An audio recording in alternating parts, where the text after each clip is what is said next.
Call the names. Wake the room. Wake the room. Wake the room! Lou, Rex, Pam Ray, Naomi, Afasiana, Babbler, Monarch Soul, Jojo, Greyeyes, fill my eyes. Poets assemble. No masks, no manners. Say it plain, or say it broken. Monday night in the garden of enlightenment. Low light lit minds, every line got intent. Clock ticks crooked and the room turns vigilant. Quiet so loud you can hear what the tension meant. Then it slips after midnight, manners get murdered. Nice little masks get cracked by a word or a murmur. Twisted Tuesdays twist truth till it turns on its heel. Clean cut faces go strange when the dark gets real. You can feel that shit, that slick little slip when the grin stays sweet, but the eyes don't sit. Like the room grew ribs, like the walls grew ears, like the hush got hands and it's pulling you near. And the words don't rest, they press. Put a heel on the chest, leave a dent in the breath. Every line like a knock from the back of the brain. Like you came in one shape, you won't leave the same. Late night poets, where the room leans in, where the sharp gets shown in the soft dome dim.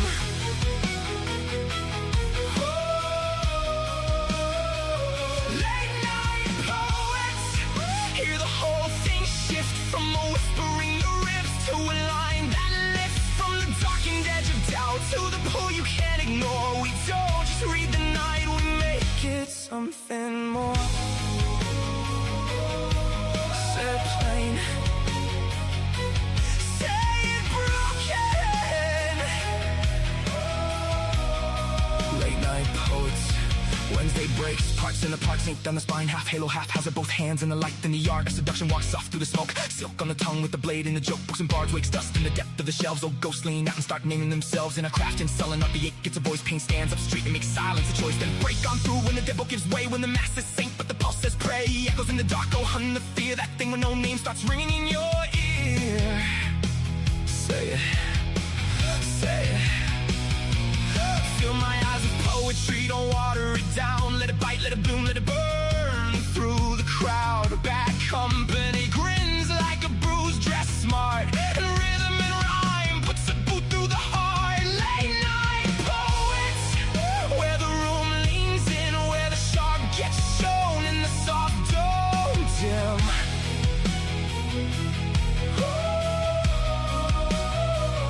Late night poets, hear the whole thing shift from a whisper in the ribs to a line that lifts from the darkened edge of doubt to the pull you can't ignore. We don't just read the night, we make it something more. Say it plain, say it broken. Late night poets, some come shattered, some come slick. Some speak honey with a blade in it. Some sound velvet, some sound wire. Some walk in low and take the room higher. Some come holy, some come liars. That's the thing! This ain't filler for the dead space, no. There's a pulse with a pen, this is blood with a nickel, this is breath to the backbone, ink with the crown, live mics, live nerves, truth laid bare in the round. This is the beautiful mess, the bruise and the bloom, the line that cuts clean and makes a little room. Late souls, wide eyes, all nerve in the dark, a room full of hearts beating hard through the dark. Wake the room, wake the room. Late night poets, where the room leans in, where the sharp gets shown in the soft dome dim.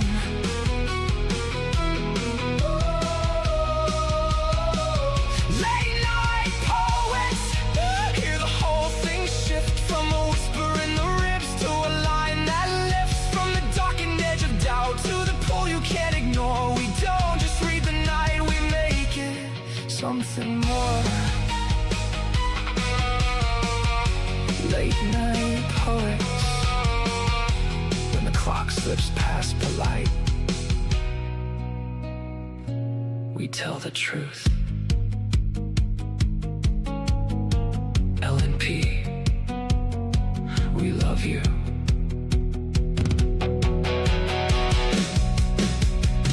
Stay frosty.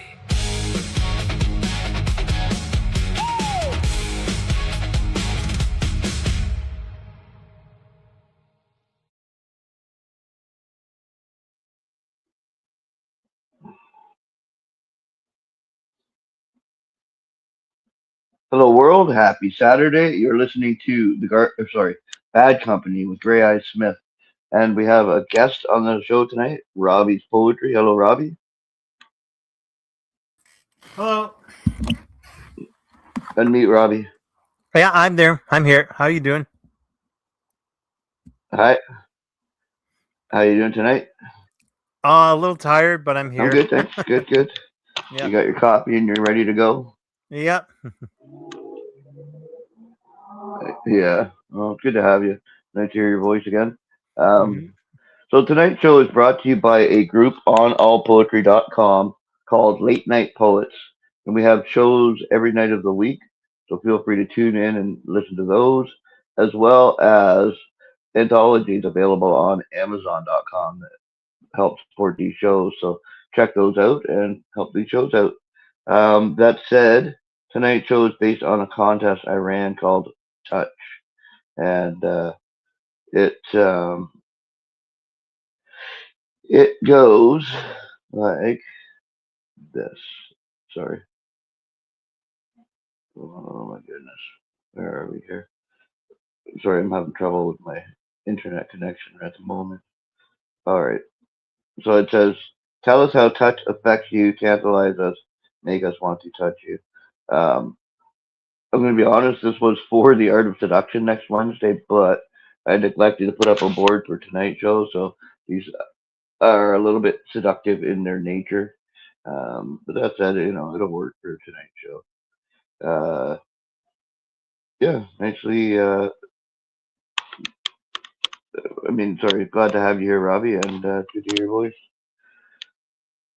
Thanks. All right, so hello, Eric Panther in the group, and yeah, sorry, Robbie, No, just saying glad to be here.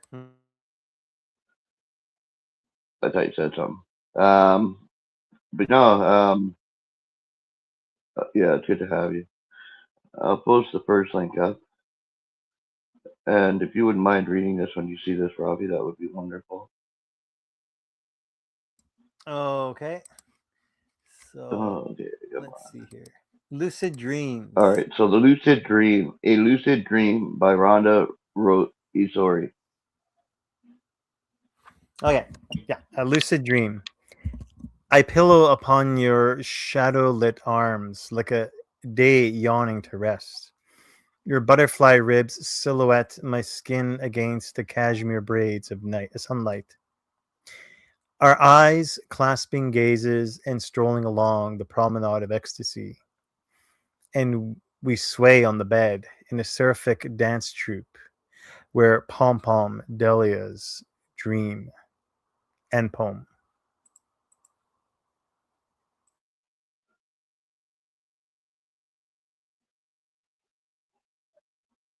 Wow, fantastic read, Robbie.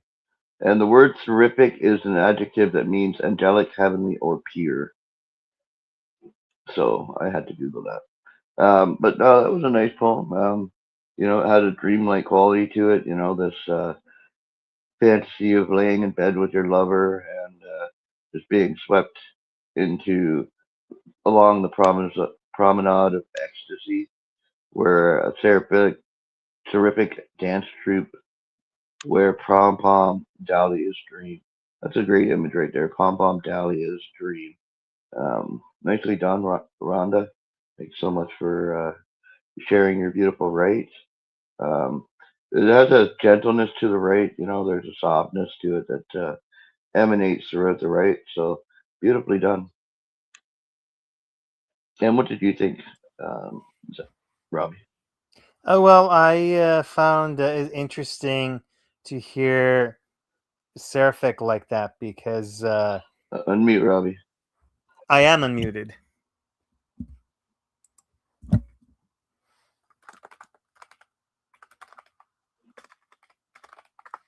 Can you hear me? Yeah.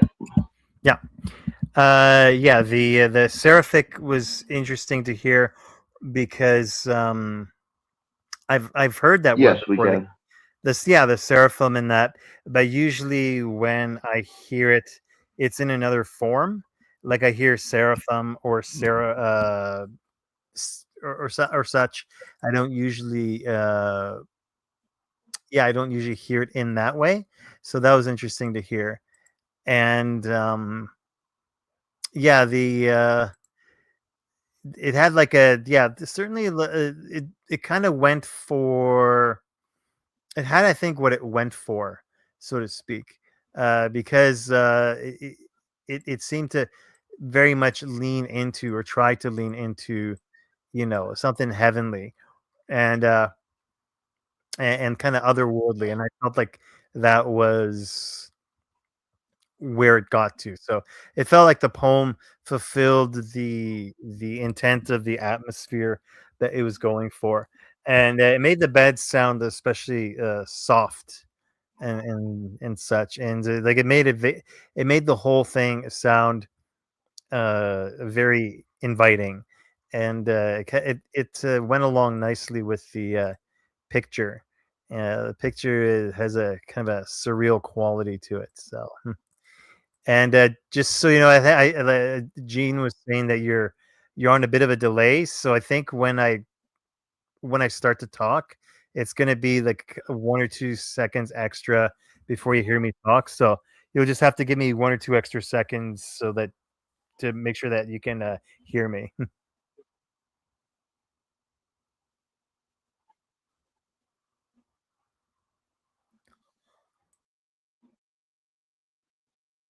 Okay, no problem. Thanks so much, Robbie. Appreciate that. That's a great heads up. All right. Beautiful read, Robbie, and a fantastic rate, Rhonda. All right. So the next poem we have is called A Hair's With Every Last Hair by Jason James. And it goes like this.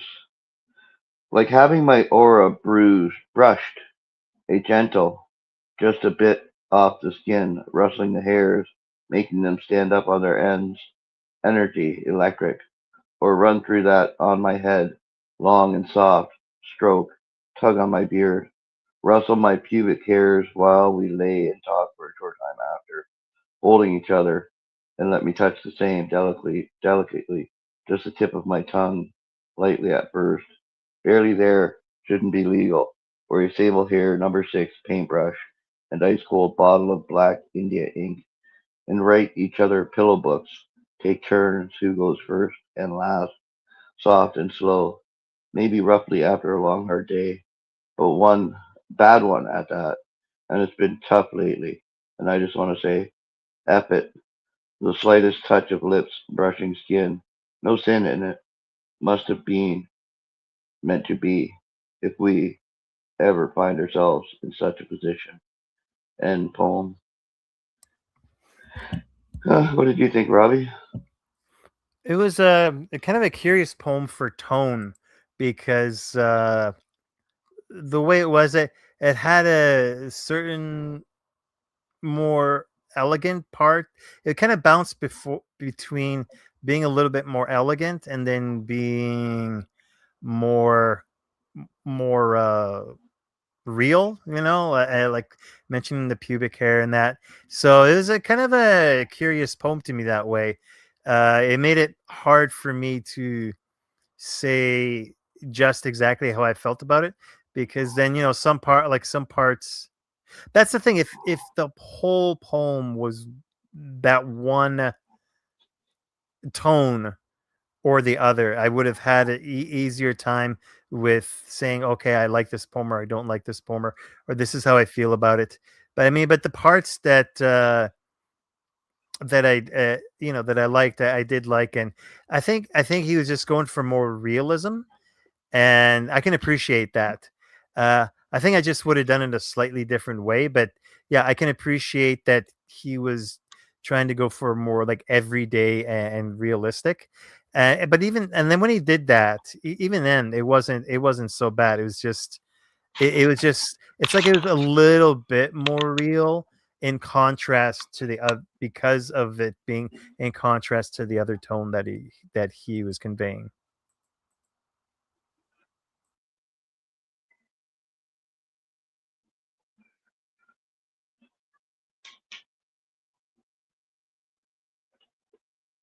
Right.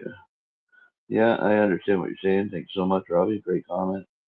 Yeah, I mean, it's definitely a little bit edgy.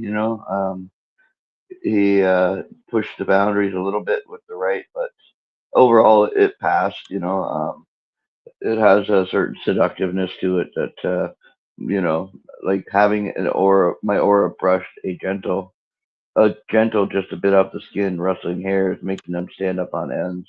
Like I think we can all relate to that. That is the ultimate in touch right there, where your hairs stand up on end because of a touch that's happening. Um, Energy, electric. That's another thing that happens is that all of your electricity gets fired up when there's a touch, somebody stroking your skin or brushing your hair, um, running their fingers through your hair. Uh, I thought it was great. Really, it was a well done poem. Thanks so much for sharing, Jason James. All right. So the next poem up is "Kiss" by Purple Gerbera. If you wouldn't mind reading that, please, Robbie.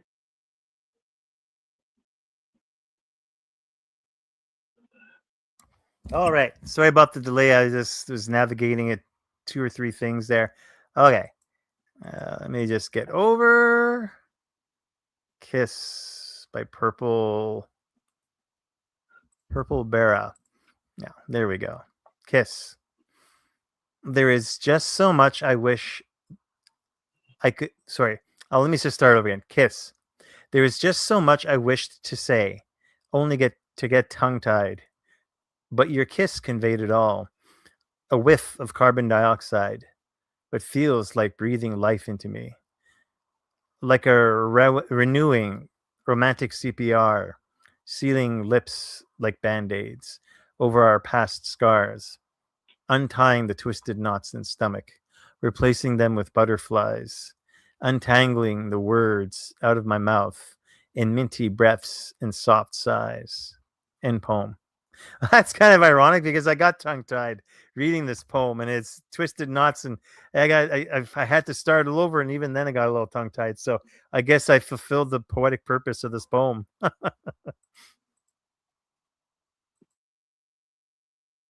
Uh,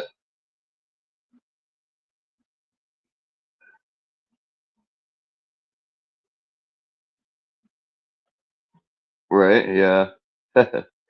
But yeah, I mean, my first kiss was a girl that had braces, and bam, I smacked my teeth right into those suckers.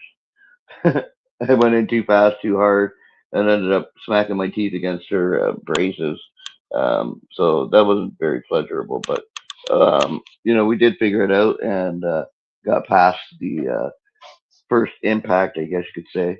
But that's the life lessons you learn. Go in easy. You don't have to rush in and smash faces. But no, it was a great poem. I liked it. It has a romantic electricity that runs through it. Like a renewing romantic CPR. There's it breathes life into you. It ignites a fire inside of you that makes you want to roar. Um, so I thought it was beautiful, nicely done, Purple Gerbera. And Robbie, what did you think?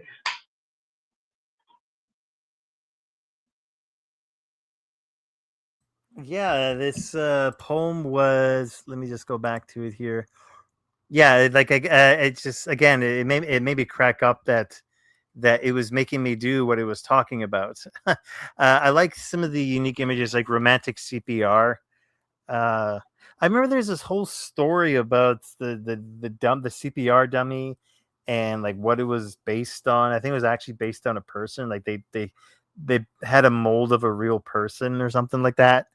So this CPR dummy has like all these thousands and thousands of people practicing on it, and it's like a real life. It might be like a real life face. So that's kind of a surreal thing to think about. And yeah, it was interesting how it used images like well, the CPR, band-aids and that. So kind of like this medical kind of stuff, but it used it effectively. That's the one of those it's going to work or it's not going to sort of things,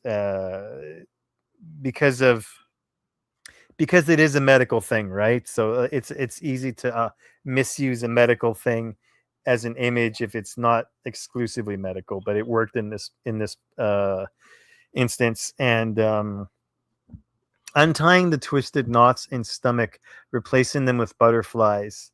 I like how, it's kind of the same but different, which is kind of neat. Twisted knots, because having knots in your stomach and then butterflies in your stomach, both are like a manifestation of you being nervous in some way, but they're different. They're a different feeling. So I thought that is kind of like the same but different. So that I thought that was kind of cool.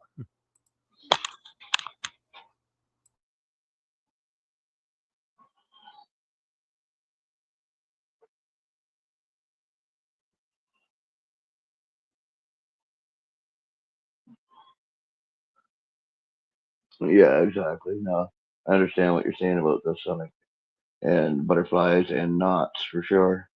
But no, that was an excellent write and read, Robbie. Thanks so much.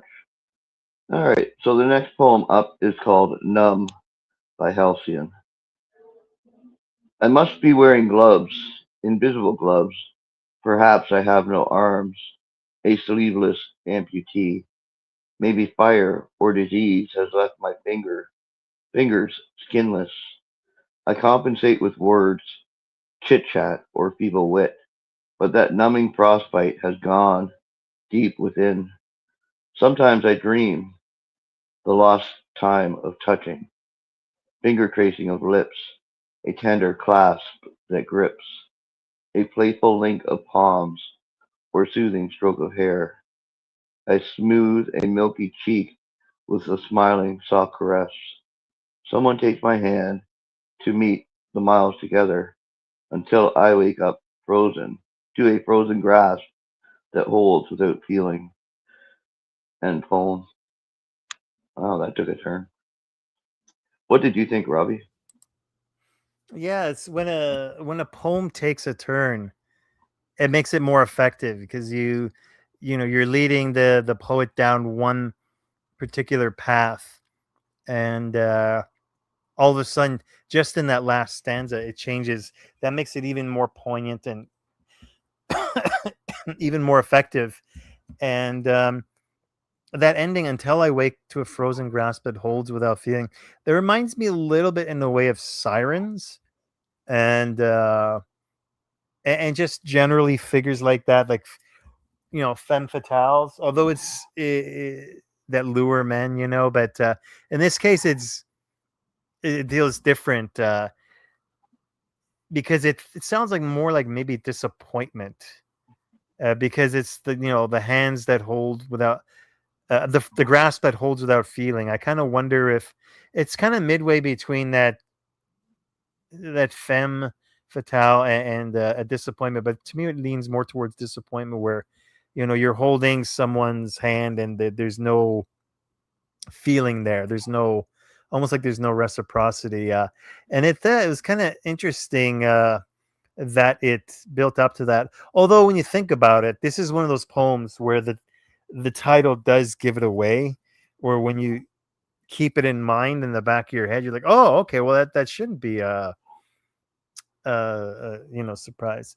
But it's a kind of a I'm just looking at the I would have to read it one more time to see what the overall narrative is, because it is starting with, okay, it starts with the invisible gloves, but then it's, yeah, it already mentions about like perhaps no arms, sleeveless amputee. uh but yeah, it sounds like the narrative is all about like sensory compensation, like I compensate with words, chit chat, or feeble wit. um well, yeah, it sounds like they're more or so trying to compensate with what they're lacking with like conversation, right? To kind of cover up the discomfort. But that frostbite has gone within, and so it sounds like, actually it sounds like the frost, maybe a literal frostbite has taken away like their limbs or such. So yeah, I think I'd have to read it again to completely draw out what the narrative is. It because it sounds literal in some ways, but it sounds maybe a little figurative. But yeah, it sounds a little bit more so literal than figurative.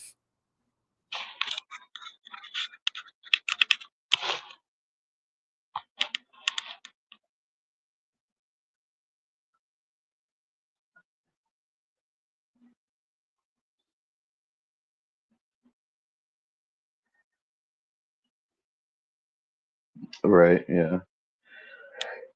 Yeah. I mean, he doesn't have touch in his day, so he finds it at night and then wakes up to a cold grasp that holds without feeling because he's longed for that feeling and it's just not been there to warm his heart, to warm his soul. Um, because I mean, that's what fire. I mean, touch does. It keeps the flame within lit and it causes it to burn brighter and stronger. There's just the power of touch. And that's kind of why I wrote this contest, was because touch has always fascinated me. So much can be shared through just a touch. Hands accidentally brushing each other as you both go to pick something up or whatever. Total strangers, and then next thing you know, you're in the closet. At a party or something like that because of that accidental touch. And yeah, so there's magic in touch, and I thought it was a great subject matter. So anyway, we have the next poem up here, and this is called "Birds of a Feather" by Fantail, and it's a long one, Robbie. So if you would mind giving that a read, that would be wonderful. Oh boy, gonna brace myself here. I wish I knew that when I got a glass of water. Oh boy, okay. Oh, I see. I see what you did there. Do my pure Griffin laugh. Okay. Birds of a feather. Imagine if I stretched my little wing and touched you. End poem. Good thing I got my glass of water. Yeah, I know, right? Took a deep breath for that one, hey? But I liked it. It's short, sweet, to the point. Um, you can picture this bird outstretching its wing and touching another bird, and just what passes through that tender little touch. Um, I don't know, there's something so cute about it that it's definitely enjoyable and beautiful, really. It's such a delicate and sweet um, thought. I don't know, it kind of shows vulnerability and the hope of your touch being received with what you expect it to instead of a punch to the head. Nicely done. Thank you so much for sharing, Fantail. And Robbie, what did you think? Well, I have an affinity for birds, and so I appreciate this poem for that aspect. And there's things sweet and cute about like a bird and bird feathers, and kind of like an analogy of that with people.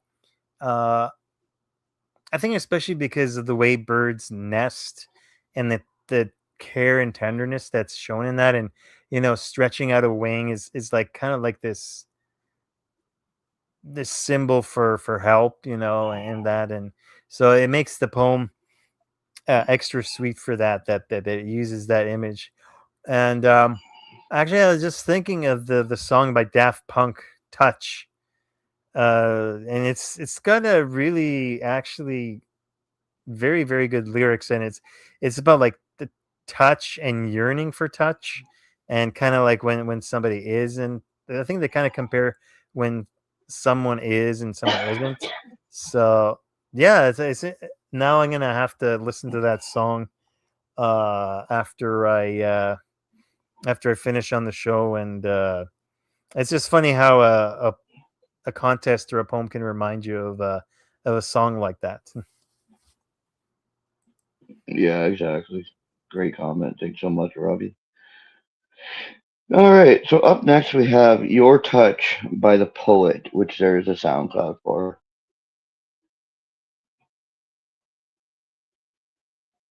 Touch by Rachel Lawson. Your touch is like wine to my heart. Your caress makes my heart race.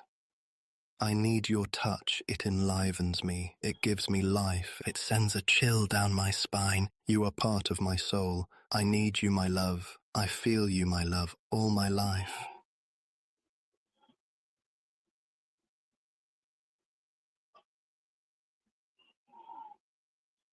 Wow. Short, sweet, and really beautiful. Your touch is like wine to my heart. Your caress makes my heart race. I need your touch. It enlivens me. It gives me life. I mean, I could just read the whole thing over again because it's so short, but there's so much said in the power of that touch and what it represents in this person's life. Um, that touch they want that touch there forever. You are a part of my soul because there's something so connecting about a touch that brings two souls together that it's always been magical to me. I don't know. There's just something so magical about the power of touch, and it can be offensive or it can be the most beautiful thing in the world, depending on the energy that's presented between the two, the touch and the touchy and the toucher, I guess. Um, but it's I guess it's all appropriate. Like what's appropriate and what's not. And appropriate touches are the ones that we are talking about tonight. So inappropriate touching, not wanted. Nobody wants that. So, but no, it was a beautiful write. Thanks so much for sharing the poet. And Robbie, what did you think? Well, the cadence of it, I think it maybe it was I don't know if it was an automatic voice or not, but yeah, I just kind of read it out loud to myself a bit because the cadence wasn't quite as poetic, so it threw me off a bit. But yeah, it's like you said, it a lot said in just a few lines, and that's the thing that the poem reminds me of how, and your comment too, how touch and love are similar in an aspect. Like love is very much what you make of it, and I mean touch, that's the thing, like a bad touch is not what you make of it. It is a bad touch. But that being said, uh with touch, it tends to be either like good, bad, neutral. There's not really much in between, right? And so it very much is its own thing. It's very honest in what it is. And yeah, so it kind of parallels love in a way, because of how love can be so many things, right? And that's the thing, is it's like um someone's love could be glorious one day, but then toxic the next, because one thing has changed. And it's the same with touch. Like like a touch can be from the same person, can be great, wonderful one day, but it's horrible the next, because it's being framed different, like they're doing it without permission, or even so, even though it's the same person, one thing could have changed, just that one little thing, and it's made the same thing completely different. So yeah, like both your comment and the way the Yeah, poem broke down touch. as a thing, it reminded me of that.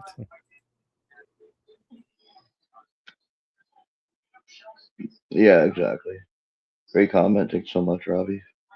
All right, so up next we have Breast is Best by Lee Van Amsterdam. That title's got me worried. All right. Soft tissue, silken skin, pert nipples. Let's begin. Insatiable thirst, extreme lust, pleasurable assets, sizable bust, hypersexual, always hard, Venus rising, naked art, sideways glance, luxurious beast, image overload, tension released. Oh, that was a bit close to the edge. What did you think, Robbie? Yeah, it didn't do it for me either. Yeah, usually, like sometimes you just got to be honest. Like if it, like most poems, I can say, oh well, I like this or that, but oh boy, and then that picture, ugh. Yeah, but yeah, there wasn't really anything here too much that, like it's just, it was to the point, and like the rhyme scheme was da-da-da-da-da-da-da, and so that I think reflected well what his energy he wanted the energy for that to be like very straight and to the point. But yeah, that's about all I can really say that I appreciated in the poem. And I'm like scrolling, not so that I don't see that picture, because I don't like that there's something about that picture that really puts me off. So next. Sorry, I'm not usually that blunt, but it's been a long Yeah, day. yeah, right.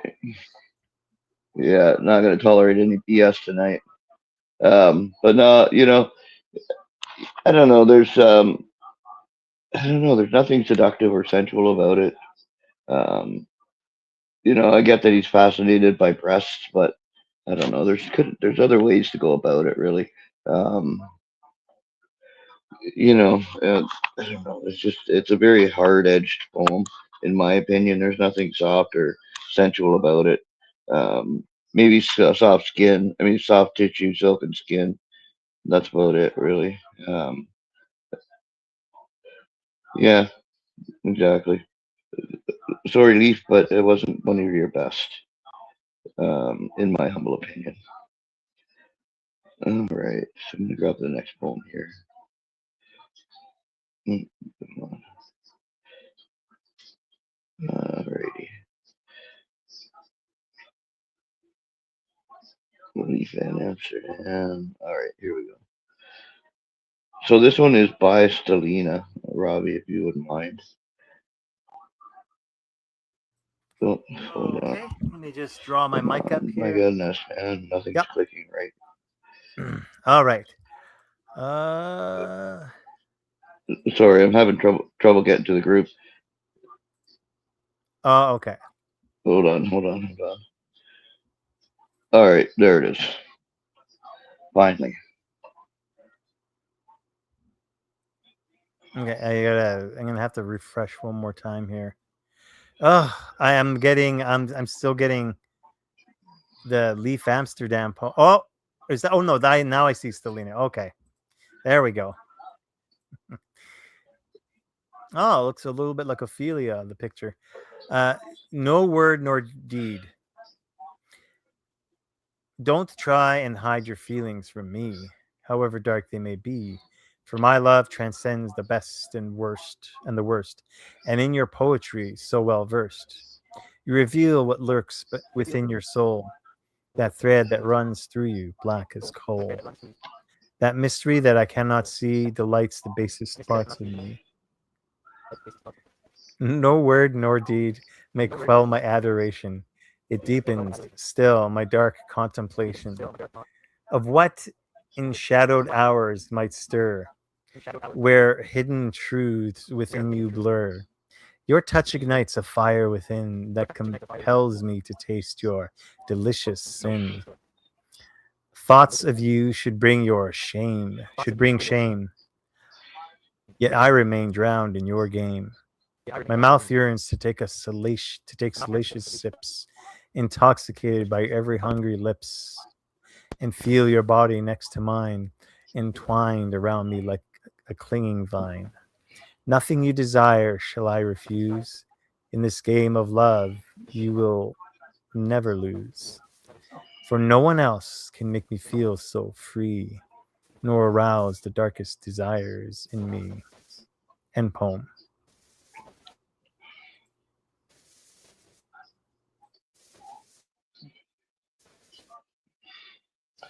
Fantastic read, Robbie. And I like it. I mean, she's opening up who she is and admitting that she's a bit on the dark side, and she found somebody who brings out the darkness in her, and she can release that darkness and share it with her lover. Um, you know, um, we all have light and dark inside of us, and to be able to share that darker side with somebody is it's very freeing. It's a true release of who your soul is, because you don't have to keep the darkness out of the light. It's in the light, and it's shared, and it's embraced with a lover. So I thought it was a wonderful write. Really, you did a fantastic read of it, Robbie. What did you think, Robbie? Well, it expressed darkness in a more elegant sort of a way, more like a Shakespearean sort of a way. It's sometimes like if that's what you're going for, then you're gonna go for it, and where it's more raw. But in this case, it's more like yeah, it's more artistic and poetic, of course. And darkness, I found more and more that it's like when you look at literature, the villains are always the most interesting characters. Like the darkness is very dynamic, because there's so much energy involved in it, right? With the characters that it has in that, and I think that kind of energy tends to come out in the in like a darker central right, when a darker central right is just darker, as opposed to kind of going off the rails. uh but between the picture and then the way it was uh written, and especially even with the cadence a little bit of the poem, it was a little had a bit of a more like sonnet almost feel to it, or Shakespearean feel. Yeah, it was a little more, it felt a little more grandiose than that. So I like the poem for that tone that it had.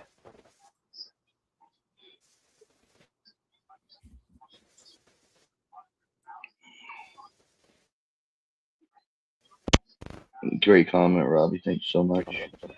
Yeah, I thought it was great, right? Thanks so much for sharing, Selena.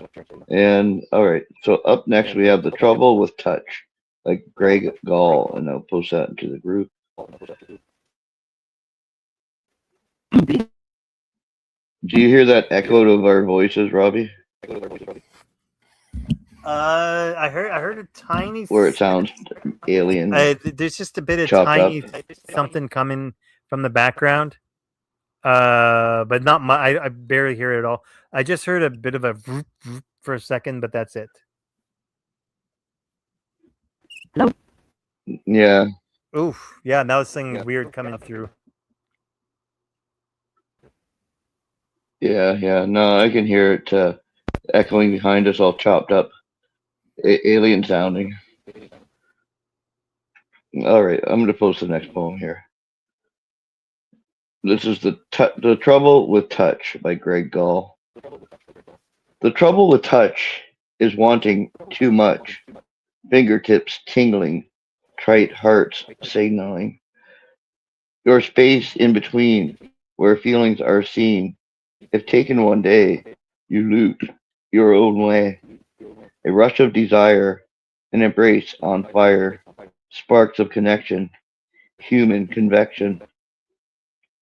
As all isolate, some suffer cruel fate, more virus distress of touchless duress. sharing a fresh start by staying apart, resisting to touch, now saves lives as such. Distancing does not work. Recovery shall perk. Resources will align when all forces combine. The best way to touch comes through in the clutch. All said and done, our world can be won. End poem. Well, Yeah.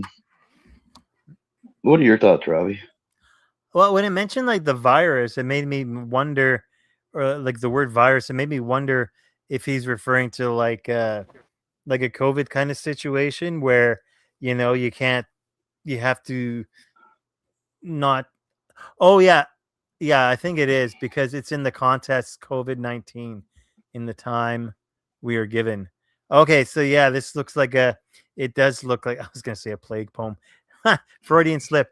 It does look like a COVID poem, and well, it reflected well for me how the tension of when we can't touch, we take it for granted so much, you know.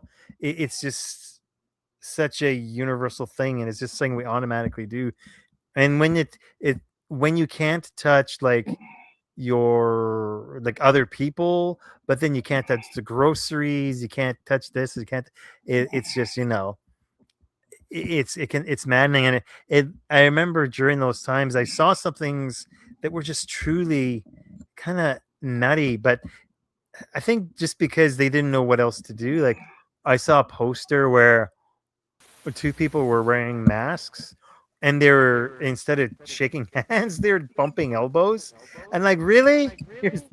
You're gonna bump elbows okay, well, if you, I guess if you're really hard bent for wanting to touch, but it just, no, I hear a tiny bit of echo, but not so much that it bothers me. But yeah, it's it showed to me that those times how it can affect us, how maddening it can be, and the odd behaviors we're pushed into, especially if it goes for some significant length of time, like with having the distance and everything else. And like, I'm the most gentle soul in the world, but I remember even me during one point during COVID. Mind you, I kind of just didn't. The guy seemed unsavory to me in the first place, but I think I was projecting that onto him when, like, I turned a corner. We actually almost bumped into each other, and like I snapped, like, "Watch where you're going." He says, "You watch where you're going." And it's just, like acting in a way that's just completely out of your norms. So overall, the poem reminded me of like what we had to do, both what we had to do and what we were kind of like pushed into as time went on.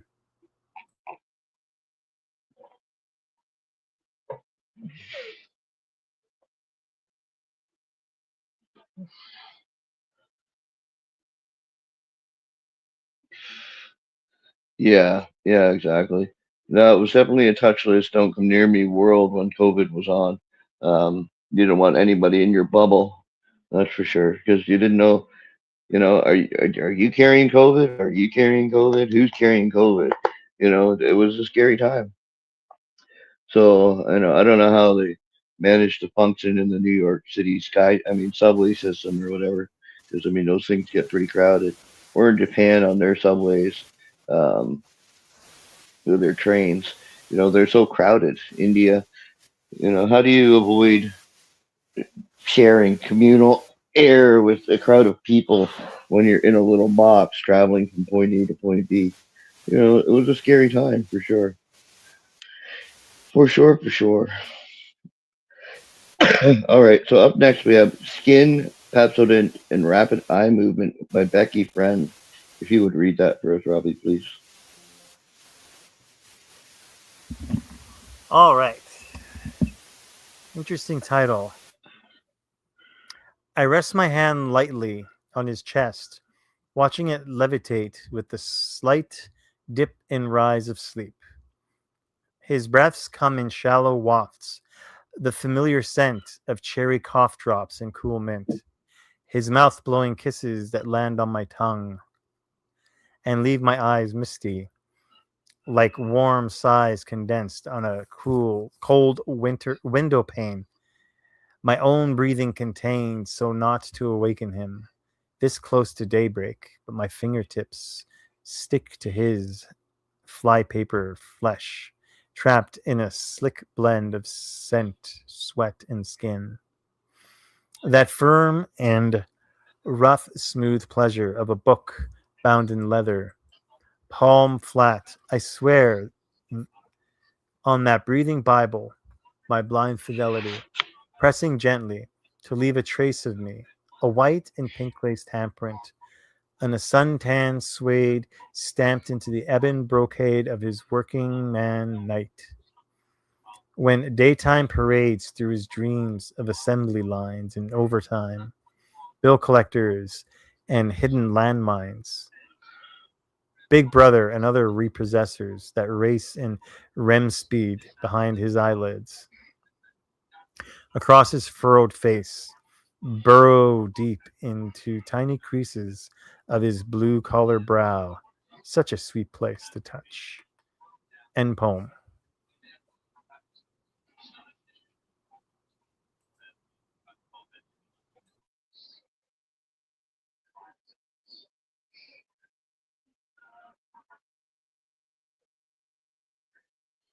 Well, fantastic read, Robbie.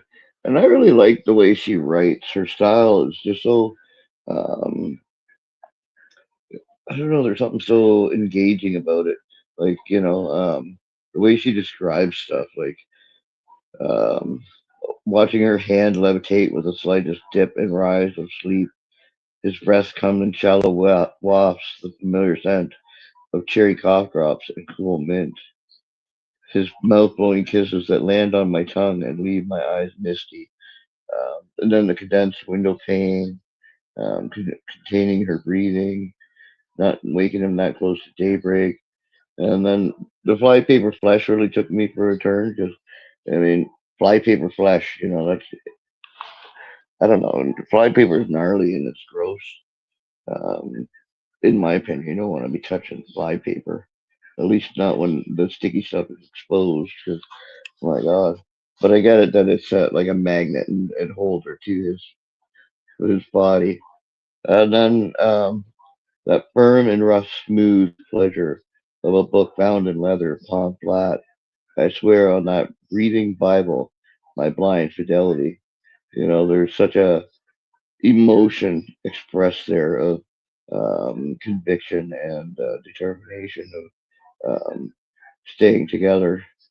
And then I also like the white and pink laced handprint on suntan suede. Um, and then also stamped into the Evan brocade of his working man night. That was an interesting line to me because, uh, she's laying there in bed with him. She's got her hand pressed on his chest and she's leaving hand marks on his flesh as he dreams, of the daytime, of assembly lines and overtime, bill collectors and hidden landmines, Big Brother and other repossessors. So she knows there's all this going on in his head as he dreams. Um, but it's, I don't know. There's something so beautiful and intimate and engaging about the write that it's just beautifully done. Thanks so much for sharing, Becky. Um, so this is based on an errata prompt, I guess. Um, yeah, it was beautiful. What did you think, Robbie? Yeah, the flypaper, I think, is one of those things that it's not inherently a bad or good image or like bad or good poetically. It's just one of those things that's gonna work for you or not.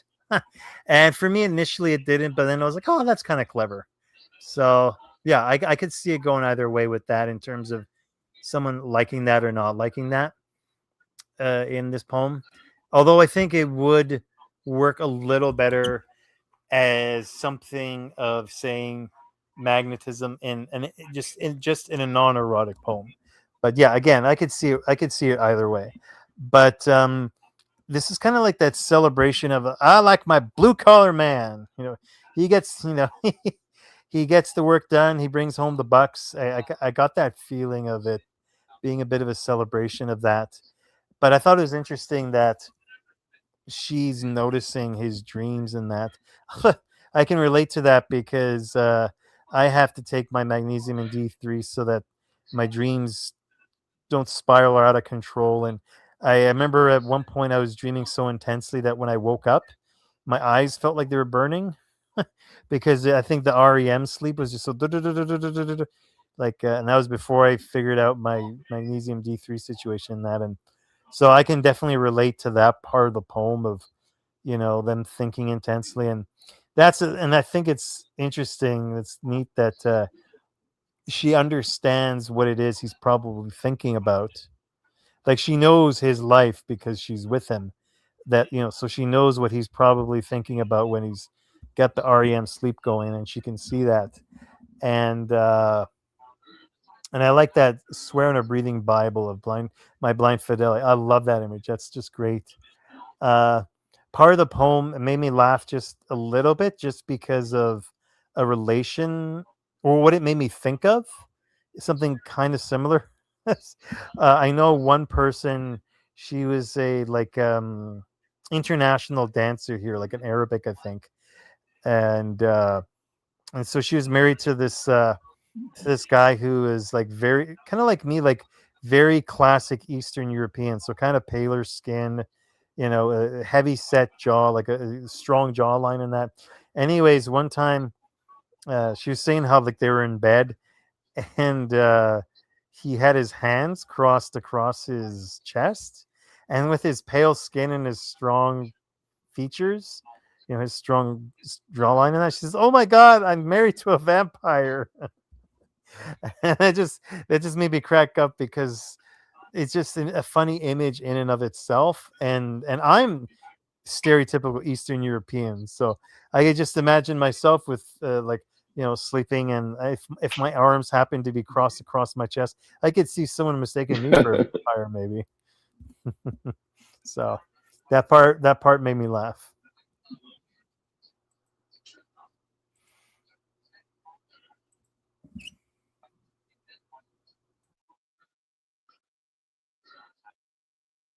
Okay. All right. Yeah, exactly. Great comment. Thanks so much, Robbie. And I'd like to welcome Weaver of Dreams, aka Katie. Hello, Weaver. Hello, my dear. I hope you can hear me. Oh, Hi. can you hear me? Yeah, Weaver Grey's on a 1 or 2 second delay, so it's going to take him a couple Okay. moments before he Hello, hears. Weaver. Hello, Grey. I can. Apparently, there's a yes.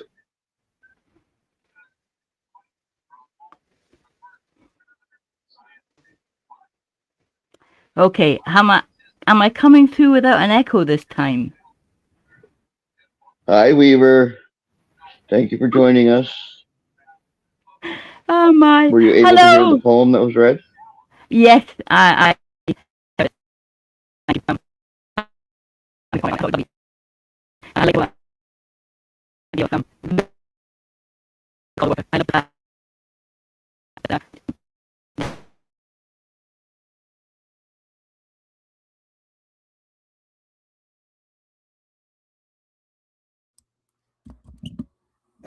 Yes, Yumpy, you're right.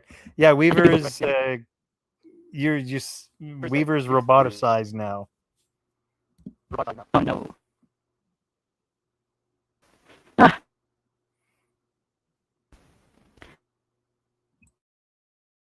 Okay, I'm gonna be.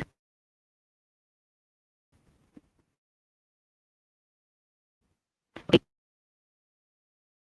What do you mean, Nicole?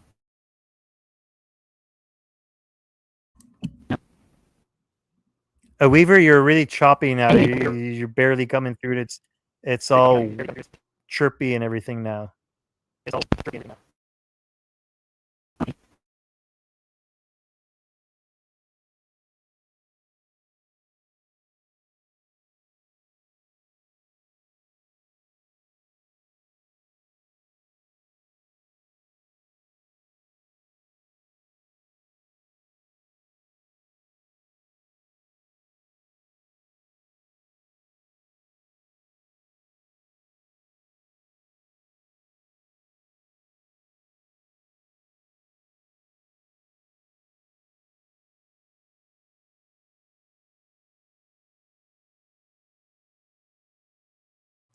Okay, the Robbie intermission show. Am I going to be filling in the intermission here? Yeah. Hi, Robbie. Yep. Hi. Welcome back. Or sorry, I'm back. Yep. So, How was dance yeah, practice? have we lost Weaver? I have no idea what's happened with Weaver. I don't know if she hung up because she was coming through like a Borg crack, and it wasn't working, and so I don't know if she hung up, but it was not working at all. Yeah, that's so strange. I don't know what's up with that. But, it's nothing that we're doing, that's for sure. But it does suck for Weaver. All right. Well, so did you get the comment, Robbie? Yeah, I did. Okay. All right. And do you know if I have? I believe so. Yeah. We both commented. Alrighty. So I'll grab the next poem then. And Chris C. Meyer brings us Cap on. Oh, hold on. Let me post that to the group and see what it really says.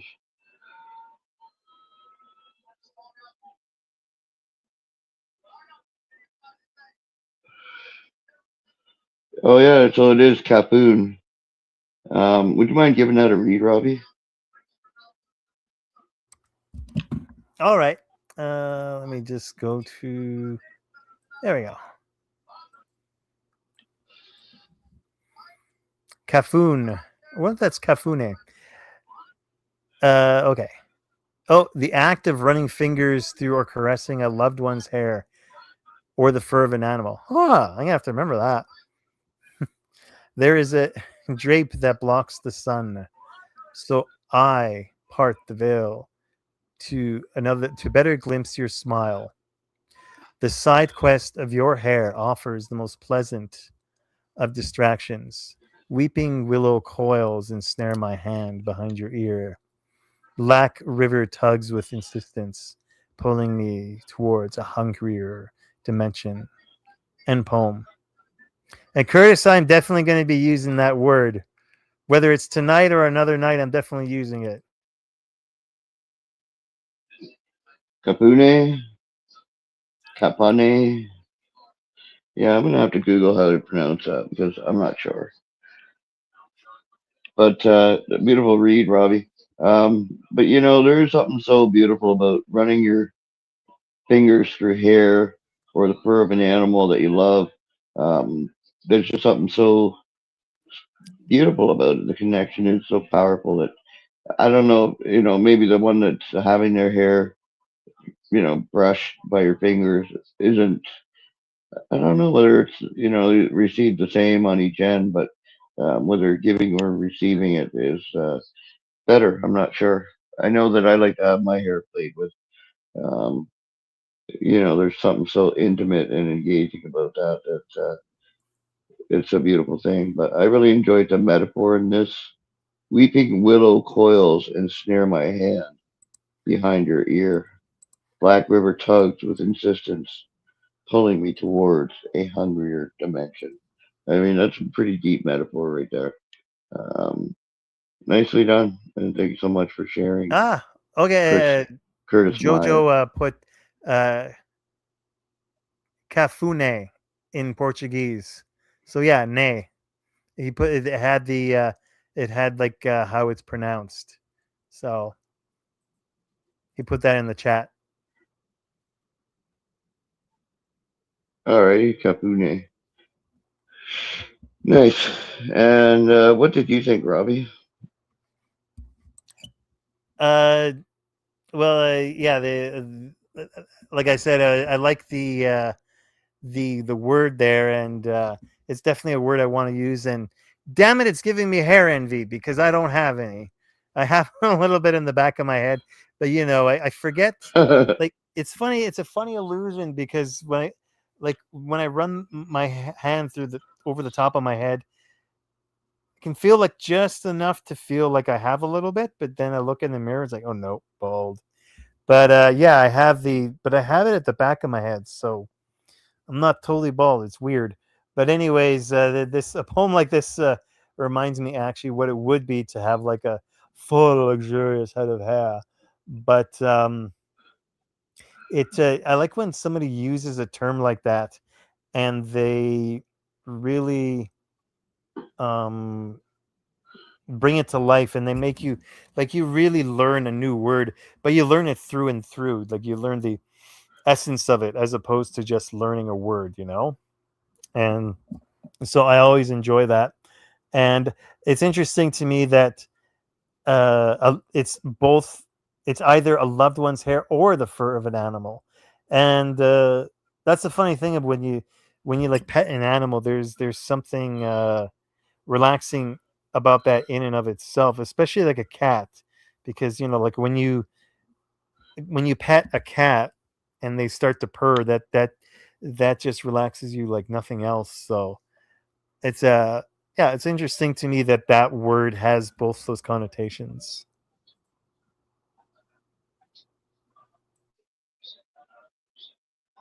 Yeah, exactly. Beautiful comment. Thanks so much, Robbie. And welcome back, Weaver of Dreams.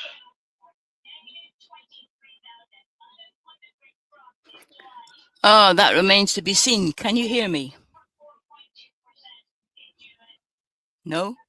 Right now, I can Hello? hear you. Yep. Get out of here. I'm Oh out. my. Yes, we can Hello. hear you. Wow. Well, let's see how long this lasts. Okay, this is a different mic. So Hi, Weaver. we'll Did you see. get a chance to hear that Hi. last poem? No, I did not. I'm terribly sorry. I didn't. I was busy playing with my mic. Okay. All right. Well, since you're back and we can hear you, would you mind reading the next poem that's in Late Night Poets? I'd be happy to. It's called Okay. Two Step by Jonathan Wilson. Yep, I got it. No problem. I'll talk quickly in case I disappear again. No, I won't. Okay. This is The Two Step by Jonathan Wilson. Assigned a partner that day in the gym, young heartbeats pounding, not from exertion, but her hand in mine. Two step, two step. The teacher skull counting 1, 2, 3, 4, as our feet struggle to decide which beat is more persuasive. Two step, two step. The feel of skin on skin is like a drug, a natural stimulant setting fire to tinder dry adolescence. Two step, huh? Today I can't place the name of that dance, nor, alas, even the face of the girl. But my feet remember. Two step, two step. End poem. Nice read, Weaver. And, I liked it. Your feet remembered what your eyes and your heart can't. Um, that's an interesting concept, really. It's so ingrained into your body's movement that that's all that you remember is the movement, not the person, which is definitely interesting, really. I liked it though. I like the two-step rhythm.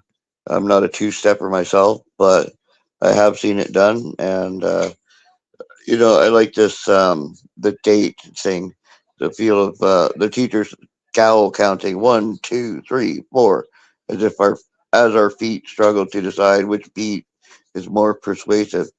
Two step, two step.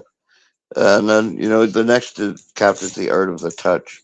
The feel of skin on skin is like a drug, a natural stimulant setting fire to tinder dry adolescence. Two step, huh? I liked it. Nicely done, Jonathan Wilson. And a great read, Weaver. What did you think, Robbie? Well, this reminded me so much of my tango days and my experience with dance in general, because it really does get to be like a muscle memory thing, and I'm blessed with a pretty good muscle memory.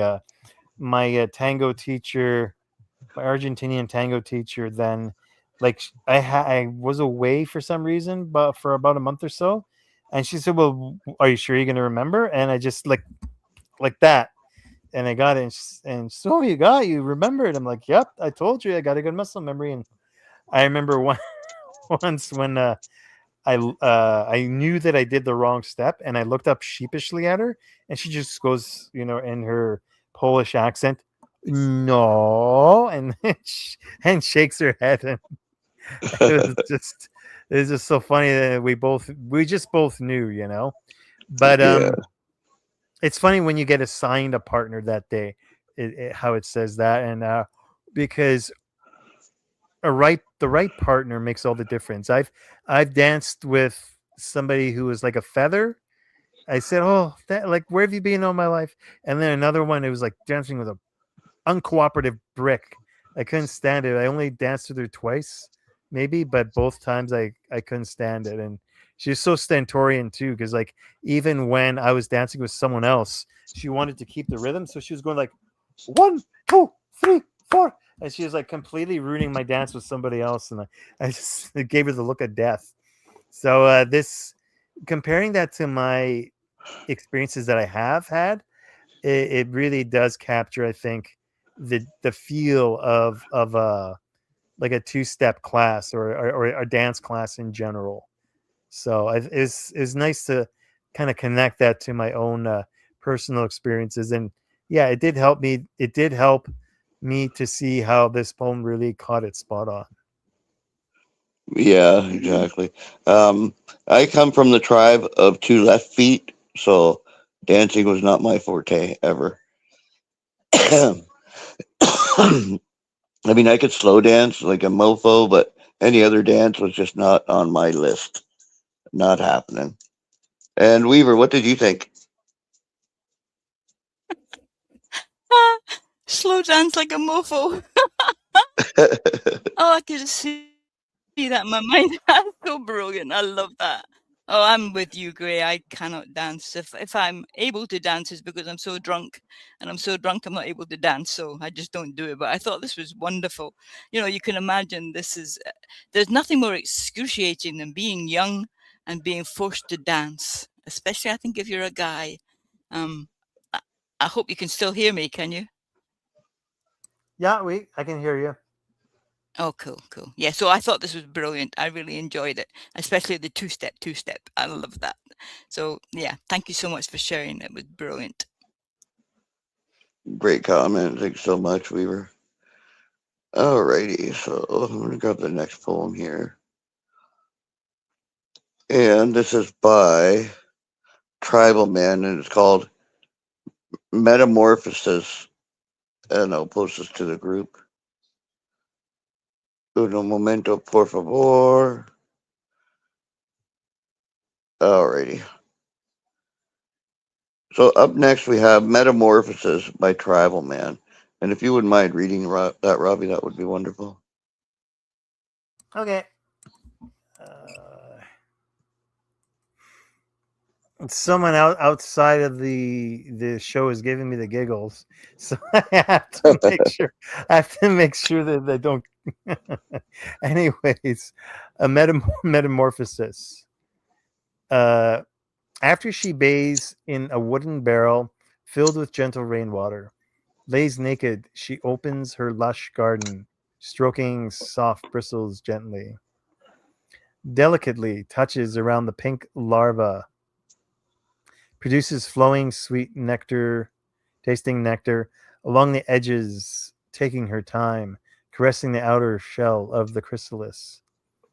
She fondles her pupa, stimulating it. Mounting pressure increases, so does her heart rate, pumping fluids into veins from the abdomen, causing the wings to expand to its fullness, exercising her muscles in rhythm.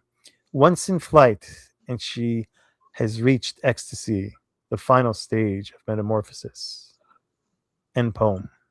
Fantastic read, Robbie. And that's definitely pushing the boundaries of what this show's about. But, it is beautiful. I mean, there is something beautiful about a woman self pleasuring that, it is a beautiful thing, I guess, you can see metamorphosis happening as the time goes on, and then finally she reaches ecstasy, the final stage of metamorphosis. It was an interesting write on the correlation between a butterfly, coming out of its chrysalis to a woman with full wings, butterfly wings. So I thought it was beautiful in a way. And what did you think, Weaver?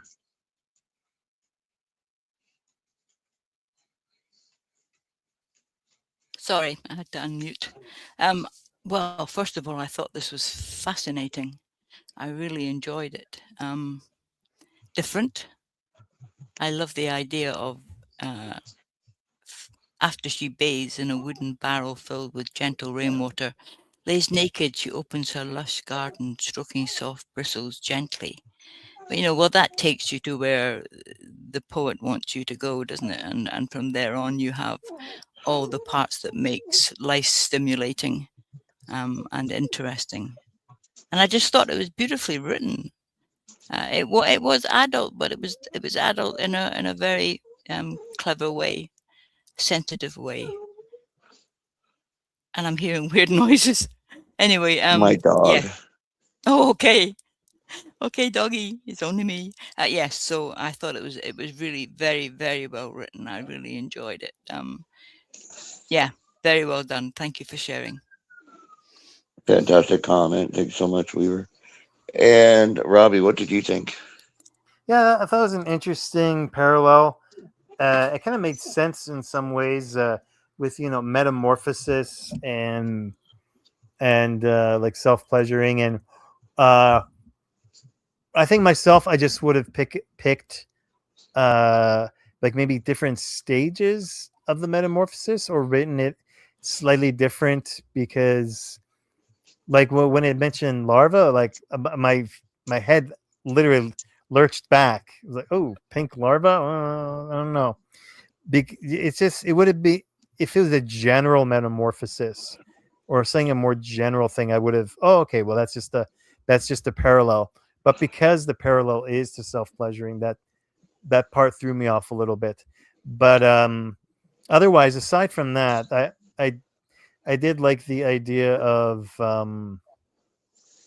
running that as a parallel, with the metamorphosis and the self pleasure, just because the thing is like the process of metamorphosis, there is a lot that can be easily translated that way and or paralleled successfully. And I thought for the most part, yeah, like she did parallel it pretty well.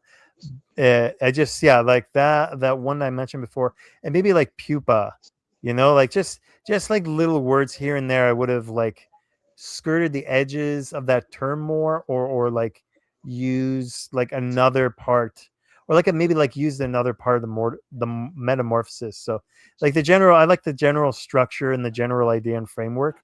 There's just a couple of places where, yeah, I just would have used a different part of the metamorphosis. Yeah, it kind of loses its flow in that moment with those words. It flows along quite beautifully, and then, your brain locks up, and you're like, "What the hell?" But yeah, fantastic comment, Robbie. Thanks so much, and a beautiful read as well. Alrighty. Oh, sorry, I gotta pick up the link still. I've been slacking. I'm slacking, I tell you, slacking. All right, let me pick up the next poem here.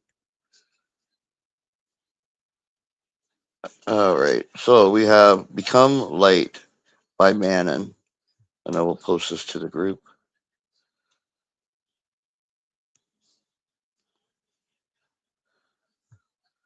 Oh, come on. All right, there we go. Weaver, did you get a comment on that poem?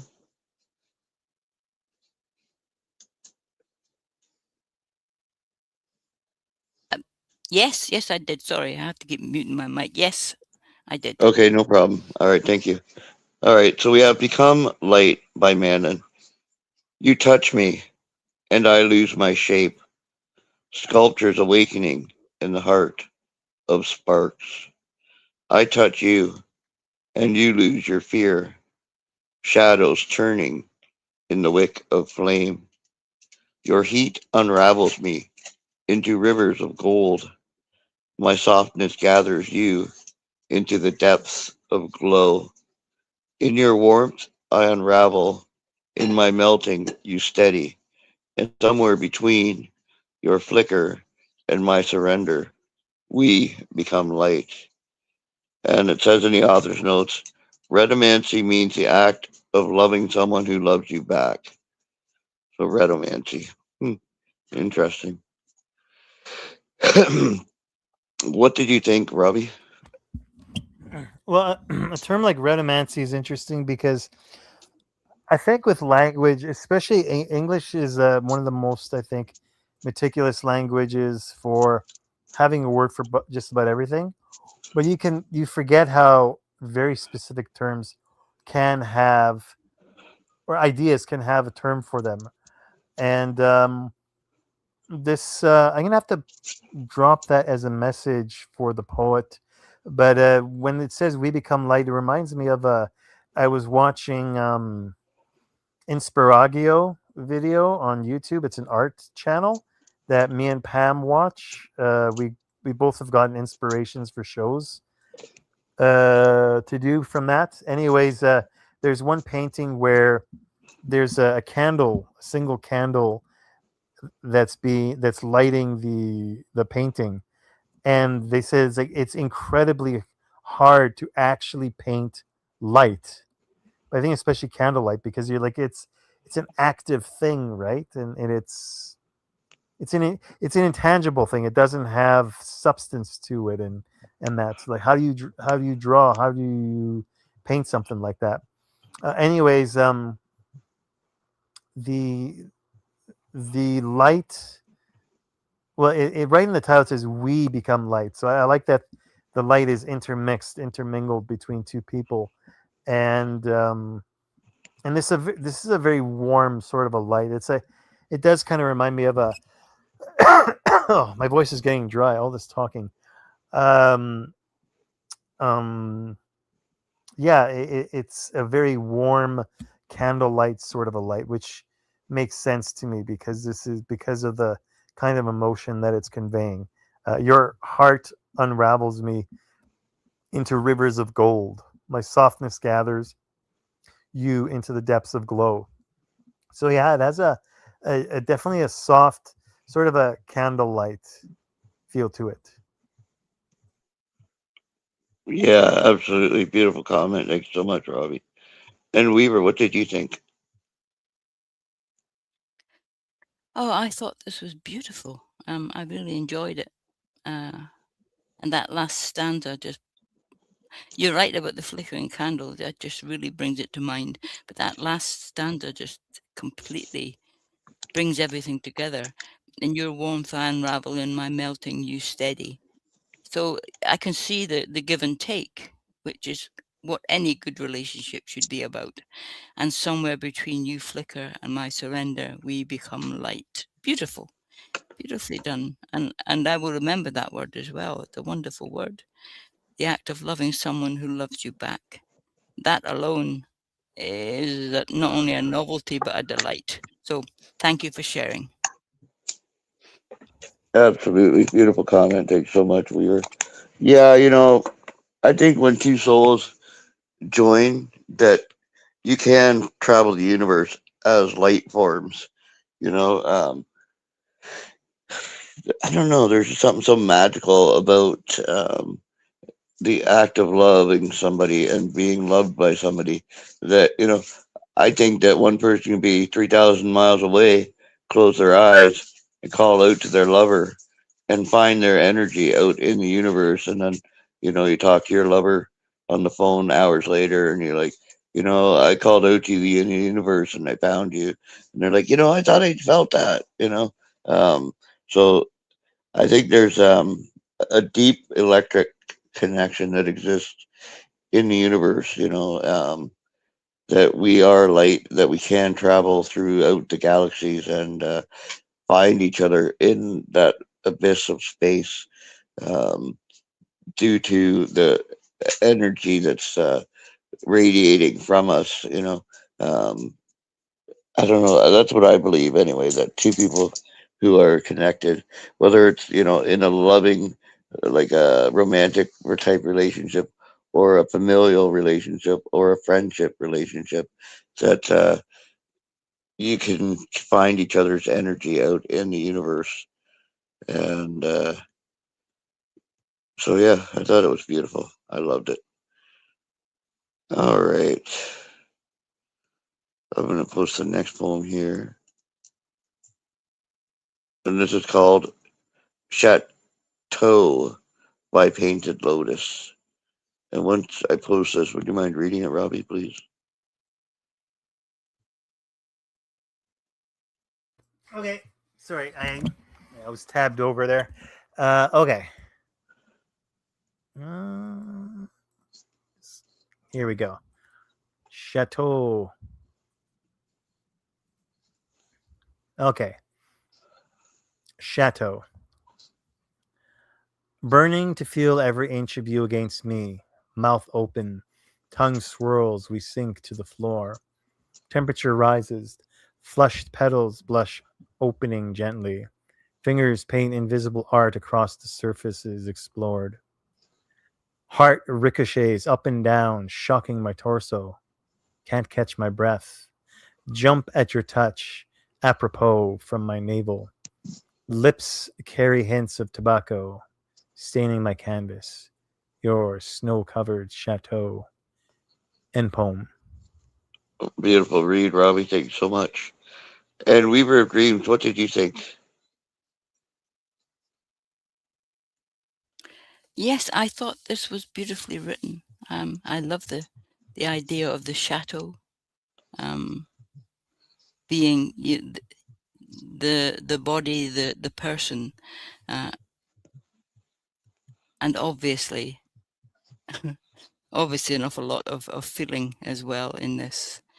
So physical, which is wonderful and so well written. Temperature rises, flushed petals blush, opening gently. Fingers, I like this one. Fingers paint invisible art across the surfaces explored. Which you can feel every inch of a person and enjoy every inch of a person, and that I think is just so much written in so few words. It's very, very clever. Yeah, I liked it a lot. I thought it was brilliant. So thank you for sharing. Beautiful comment, Weaver. Thank you so much. Alrighty. Yeah, I really enjoyed the poem. To me, as I read through it, I had an image of two lovers naked on a bearskin rug in front of a fireplace, just embracing and, you know, living life to the fullest in a cabin in the woods, in the snow covered um, forest. I don't know. There was just something so beautiful and intimate about that. Right. That's the image that I had painted into my mind was two lovers on a bearskin rug in front of a fireplace. What really caught my attention about this right was heat ricochets up and down, shocking my torso. Can't catch my breath. Jump at your touch. Apropos. From my navel, lips carry hints of tobacco staining my canvas. Your snow covered chateau. Yeah, I liked it. It was beautiful, really. Thank you for sharing, Painted Lotus. All right, so I'm going to grab the next poem here. And when I post it, would you mind giving that a read, please, Weaver? Hold on one second here. Happy to. All right, so we have Vision Blurring by Macris, and I'll post this to the group here.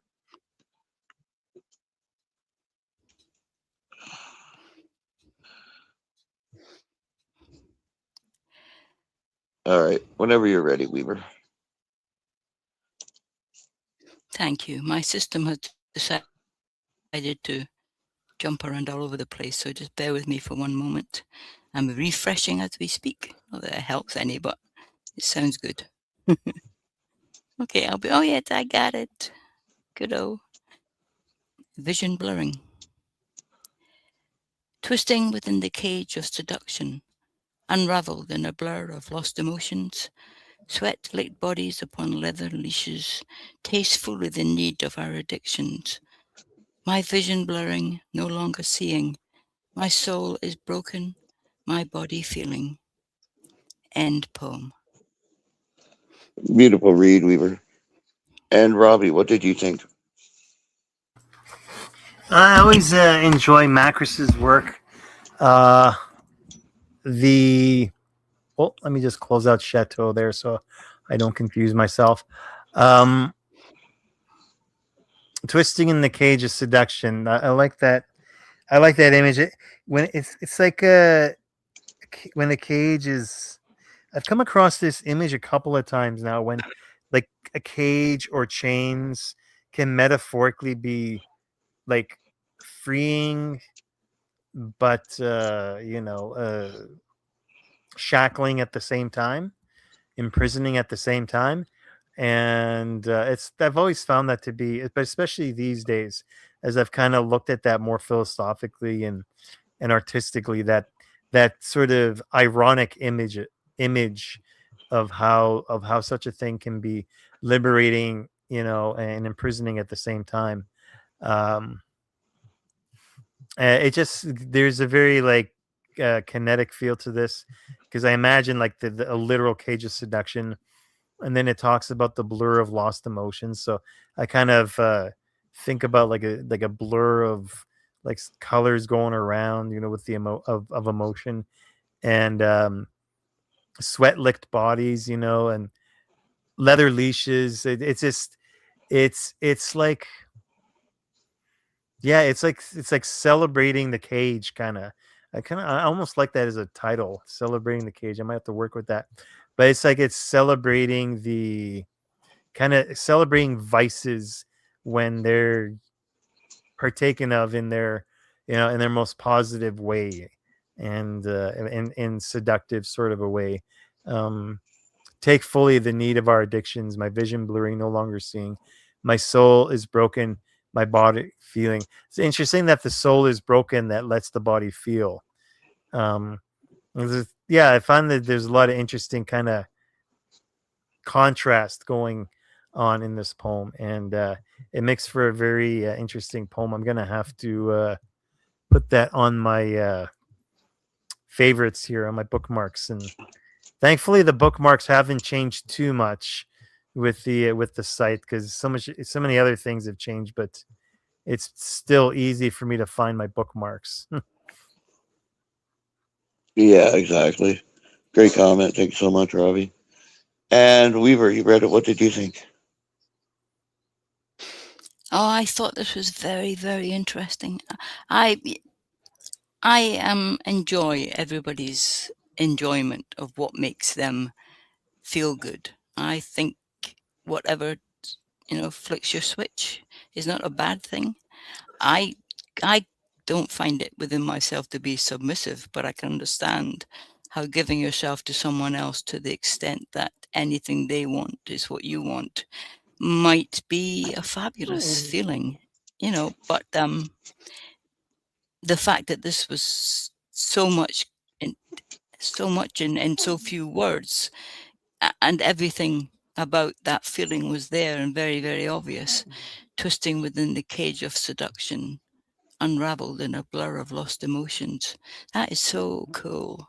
So yes, much as I wouldn't want to, I think this is a very, very interesting piece of poetry, and I love the idea behind it, that people can enjoy themselves the way they want to, and that's great. So thank you for sharing. Yeah, exactly. Yeah, I mean, this right has Pam Ray all over it, quite honestly. She's all about the leather, the dungeons, and, um, It's she's a funny because mistress. I stubbed my toe really bad, and I joked to myself that what happened was that I was in the dungeon and I gave the wrong answer. I said no, and that's how I and that's how I got my stubbed toe. Oh my goodness! Yeah, If that's all you What do you stubbed, that's mean fine. no, Robbie? right, exactly. But no, to each their own for sure. I mean, it's all kinds of things that make the world go round, and if you find your niche and it makes you happy, well, have at it. Um, but it's definitely not my thing either. I can't be a dominant or a submissive. Quite honestly, I'm just here to pleasure and be pleasured, and that's about it. I don't need the. I don't know. There's just. I don't find anything. About whips and chains, etc., leather, to appeal to me. Um, I'm just a straight up au natural guy. I like flesh, and that's about it. But it was a wonderful write, though. Thank you so much for sharing, Macros, and a great read, Weaver. All right, so up next we have The Blind Deaf Girl by Peter Solway. Used to hold hands with her at nowhere nursing establishment, relative visiting, sometimes corridor seated, me and Helen Keller communing, touching everything, hard at time of leaving. No platitudes of later seeing, latest gossip, news hearing. Her mystic world of coven silence, hand tightening, and foam. And what did you think, Robbie? Could you actually go to Weaver first? I accidentally closed my page and now I'm a little lost here. So Okay, I'll ask Weaver first then. yeah. Weaver, what did you think? I'm a bit lost too. Oh They, my, the I blind don't and see deaf girl. Solway's poem on here. I see Macros's when I refresh, I'm not seeing Oh, Solway's I've got poem. it. I've I can see it. I've got it. I've just reposted Maybe it. I don't refresh know what again. happened to the first Okay, one here there. we go. I got it now. Okay, go ahead, Weaver. I got to read over it again because I got lost. So yeah. Okay, no problem. I don't know what I'm talking about anyway, so it's not going to make any difference. So this Uh, is interesting, totally interesting. Sometimes corridor seated me and Helen Keller communing, touch everything hard at time of leaving. No platitudes of later seeing, latest gossip, news. Oh, wait, okay. No, I'm terribly sorry. I'm afraid I am completely lost with this one. Uh, Used to hold hands with her at the nowhere nursing establishment, relative visiting. No, I'm sorry. I'm completely lost. I would have to read this again or perhaps listen to you two talking about it. But I just, and all normally right. Well, I'm normally not this dumb, but I can't grasp it. So I'm sorry. You, no go worries. ahead. Thank you so much. Um, but I think what he's saying is that he's found this special connection with this blind deaf girl that they shared a moment, and he shared in her mystic world of covenant silence by by holding her hand, because there was nothing that needed to be said or seen in those moments. It was just a communing touch, you know, um, and it was hard to let go at the time when they had to separate. But I liked it. It was the nowhere nursing establishment, relative visiting. So he's visiting a relative there, and comes across a patient, I believe, Helen Keller, and they have a moment where they hold hands. She can't see who he is. She can't say anything about who she is, and they just share this moment, and it was hard to let it go. So I thought it was great, really. And Robbie, did you get a chance to catch up on it? Yeah, it is. It's another one of those poems of Solway where that's the thing is he makes very specific references in that, and that's why I myself I have trouble sometimes to decipher it because like sometimes corridor seated me and Helen Keller communing touch everything hard at time of leaving, and it's just and that's the thing, and he has like his the way his sentence structure is, it's like it's kind of like going or it's starting in the halfway into the sentence, right? So for me, I see what you're saying on your interpretation. I'm thinking that's likely what it is, but I always have trouble getting to what's always saying, because he has like that, again, that half, starting halfway in the sentence sort of thing, and such specific images in that. So I really, yeah, a lot of times with Solway, I just I have to like really comb over it and to get to the specifics. Yeah, no, I get it for sure. I understand totally. And Weaver, would you like to say anything about the poem? I did. I said I couldn't say anything about the poem because I couldn't grasp it. And I would listen to you two and see what you thought. But I understand a little bit more now that you both talked about it. But I mean, Helen Keller was actually a person, so I suppose that's what threw me. But anyway, it wasn't a made up. It was a person who.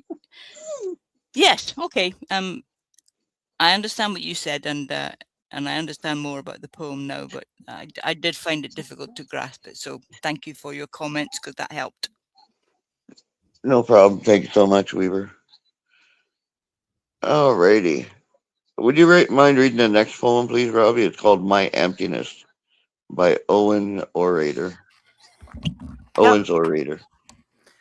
Okay. Oh, Let's see if I Touch can. My Emptiness, sorry. Okay. Just had to. Okay, here we go. Touch My Emptiness 2. I guess they have a 1. Maybe this is a sequel. I whispered my last breathless breath underneath the embers bleeding into the night with a broken clock that etched me in with a stain of lips that hint at the sting of ash and snared my entombed box. While you touch my hollow stone, you touch me down deeper and deeper.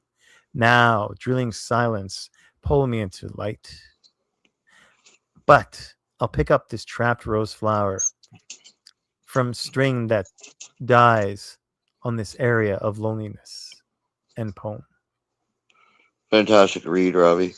Um, I like the poem, but it's a little bit lost in translation, I think. Um, it's I don't know. There's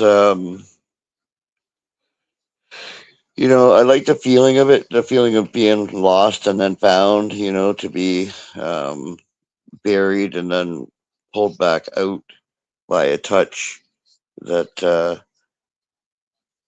hits you to the core.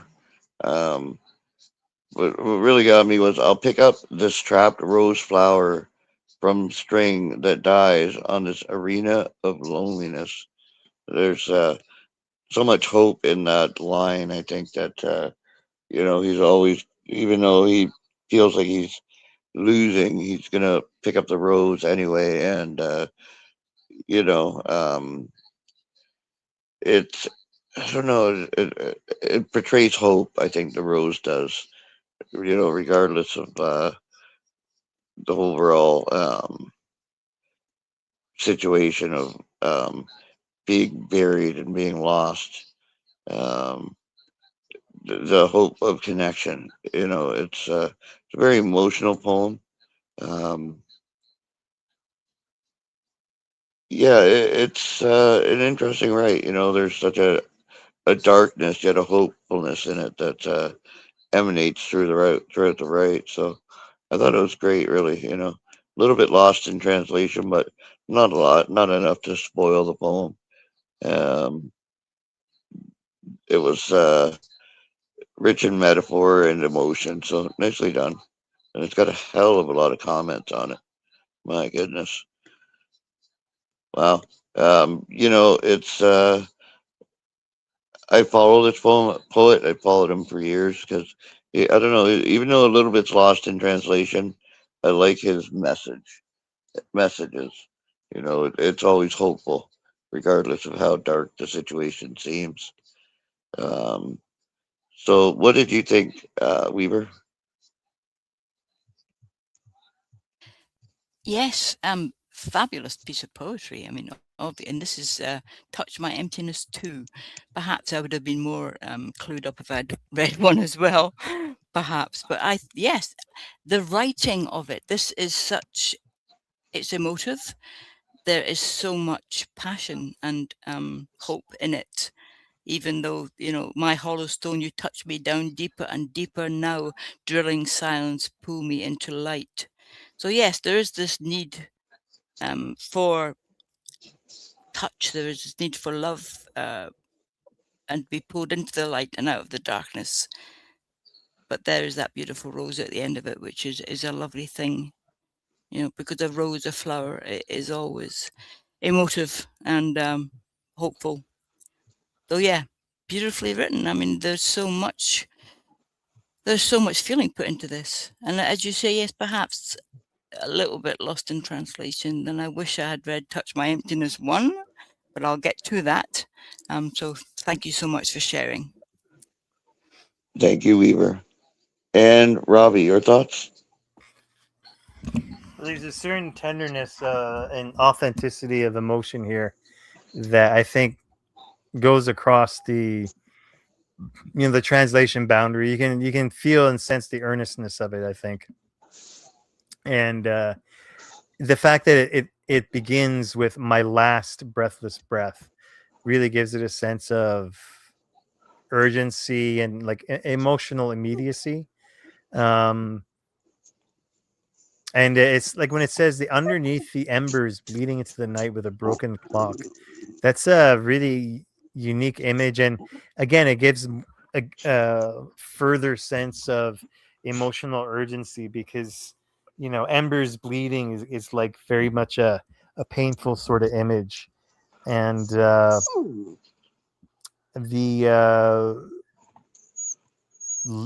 what's that part there? Yeah, with with stained lips that hint of the sting of ash ensnared my my entombed box.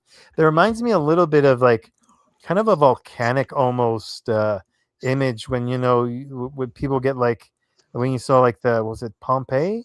When you saw the people like frozen in time, so to speak, because of the ash that they got ensnared in that. And it's a there's a bit of a mix of tone towards the end, like because you have like the touch my hollow stone, you touch me down deeper, and I like, so there's a tenderness there, but then there's like this frozen action of stone and of ash in that. So uh it kind of bounces back and forth between what I feel is like a more positive image and something that's a little darker because of because of like kind of the entombed sort of images that it has. Right. Yeah. Yeah. Great comment, Robbie. Thanks so much. Yeah. I enjoyed the ride as well. Hold on. Got to get back to it now. But yeah, I mean, like I said, I think there's a hope in the darkness, which is great. So nicely done. Alrighty. So up next we have a poem by Ferdos, and it's called "Taste." If you wouldn't mind reading that, please, Weaver. It's a long one, so be prepared. Okay, I'll just have to find it. Bear with me a second. I've got. Okay, I'll take a deep breath. Here we go. See you on the other side. You fooled me, you devil, you. Okay, this is taste. You asked me how I was. I said, I am bitter coffee. Your sugar-sweet lips changed my taste. You ran your hand over my scalding body. Your gentle kiss left my skin tingling. End poem. Beautiful read, Weaver. Thank you so much. And Robbie, what are your thoughts on this cup of coffee? Wow. Oops. Sorry, my mic. I thought my mic was beside me, but it wasn't. Yeah. Well, I appreciate the coffee because I'm a coffee addict, pretty much. Uh, I kind of think of like a flirting with a barista, This is kind of almost reminds me of that, It's like, give me some. I want some coffee that's strong and bitter like me. Oh, okay. Well, either you could say that, and they might say, "Oh, okay," or like, "Okay, dude, get over yourself. Just order a cup of coffee." Who knows? But yeah, I like it. I like it for that. I like that it's something like coffee and tea are very much allusions to relaxation and sometimes romance that we use, and it's always fun to see that being used. And this makes me think of some of the times where I've had a cup of coffee and it's been relaxing and or something spontaneous has happened, uh like I often mentioned, like the one lady that was starting to read poetry to me, and then she, like, when she really got into it, she leaned in like further to me, like closer to me, and started reading with all her passion. And at the end, I'm like, oh, be still, my beating heart. And so, and I remember that was at the Starbucks about 30 years ago, which makes me feel old, but there you go. Wow. Yeah, magic moments, hey? Mm-hmm. Spontaneous. Yeah, for sure. Um, Fantastic comment. Thanks so much for sharing, Robbie. And yeah, I'm a big coffee fan, so anybody that can sweeten my coffee, is welcome in my books at my breakfast table anytime, or any coffee table that I'm sitting at, really. Um, but I really enjoyed this, the title Taste, because, her taste is altered. She was bitter coffee, and then she was sweetened by his lips. And I really enjoyed you ran your hand over my scalding body. Your gentle kiss left my skin tingling. Kisses can do that for sure. Nicely done. Thank you for sharing, Curtis. And Weaver of Dreams, what did you think? Whoa, I enjoyed this a lot. I would have liked it to have been longer, actually, because it was so well written. You asked me how I was. I said I am bitter coffee. You can imagine, I've had enough already. Don't bother me. And then we have that sugar sweet lips change my taste. Very well done. I really enjoyed it. And I enjoyed reading it. So thank you for sharing. Great comment. Thanks so much, Weaver. Okay, so up next we have Your Fingertips by Gray0328. And Gray will read for Gray. Your touch is a whisper, pulling me from the dark. It does not ask for permission. It moves through me like a song without an end. My skin remembers what my mind forgets. Even the smallest graze carries the weight of a story. A touch is not just contact, it is the language of longing. The edges of your fingertips write poems across my ribs. I feel you before you even arrive, electric currents spilling into the hollow spaces of me. Your hands turn me into something infinite, something that breathes, something that burns. End poem. Whew, what did you think, Robbie? Well, I wish I had a desk so I could just. Yeah, Gray always has like his stuff has a mix of a certain elegance, but very emotive too. Like it's emotive, but there's still action going on. And I have a poem, Your Fingertips, as well. I imagine that there's a lot of poems with that title. Uh, and when you have a poem with a title that's the same, or it could be this, it's possible that a lot of people have it. It's always interesting to compare them. I'm just remembering my own and comparing in my own mind a little bit. Um, I feel you before you even arrive. Electric currents spilling into the hollow spaces. I mean, I like the idea that you're feeling somebody before they even arrive. And that can be like in a romantic context, but that could be in another context too. Like you could have a general strong sense of someone, whether it's a romantic attachment or it's friends or, you know, what have you. And so it reminds me of that. And I also like the idea of the touch being a whisper pulling from the dark. It's kind of like, you know, when someone saves you a bit from the darkness. And here it's not like a codependent kind of thing or whatever. It's more just giving, you know, it's like you're giving someone that boost. You're just you're giving them what they need to get out of the dark in that moment. So yeah, again, I enjoy the general tone of Gray 0328's poems. Fantastic comment, Robbie. Thank you so much. And Weaver of Dreams, what did you think? I really enjoyed this. From the very first stanza. I love the idea of your touch is a whisper, but you don't ask permission. You just go with it. You move through me like a song without an end.